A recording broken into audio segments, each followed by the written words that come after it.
মদ হারাম করেছেন, আমরা মদ দিয়ে ব্রেকফাস্ট করা শুরু করে দিয়েছি। জোরে কোন ঠিক কিনা? আল্লাহ রাব্বুল আলামিন আমাদের জন্য লটারি হারাম করেছেন।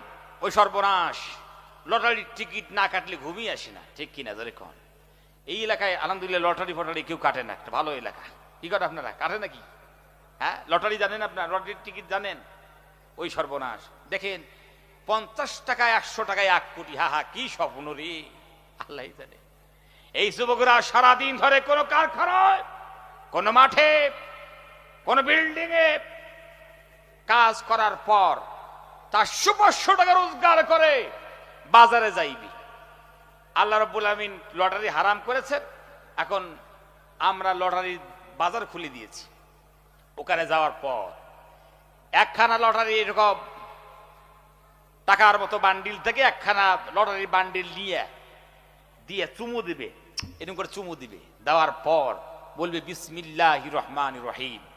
আল্লাহ, এইবার দেখিস একটু, ঠিক কিনা জোরে কন, এবার দেখিস একটু ভাগ্যটা খুলে দেশ। আল্লাহর ফেরেশতা কয়, তুই আগে কবর আয় বেটা, তুই এমনি লটারির টিকিট কাটছিস, আবার বিসমিল্লাহ কইছিস, এবার দেখবি তুই তোর লটারির টিকিট কাটাটা বার করে, তুই কবরে শুধু আয়। এক তো লটারির টিকিট কাটলি, আবার চুমু দিয়ে বিসমিল্লাহ বললি, কি অপরাধটা করলি, কি ভুল করলি তুই? ভাইরা আমার, আপনাদেরকে বলতে চাই, হারাম যেগুলো সেগুলো করতে আমরা এত যে ফুর্তি আনন্দ পাই পৃথিবীতে। আপনাদেরকে বলি, যত মখলুক আছে আল্লাহ রাব্বুল আলামিন ওদেরকে যেভাবে তৈরি করেছেন, যেই রুলস দিয়া তৈরি করেছেন,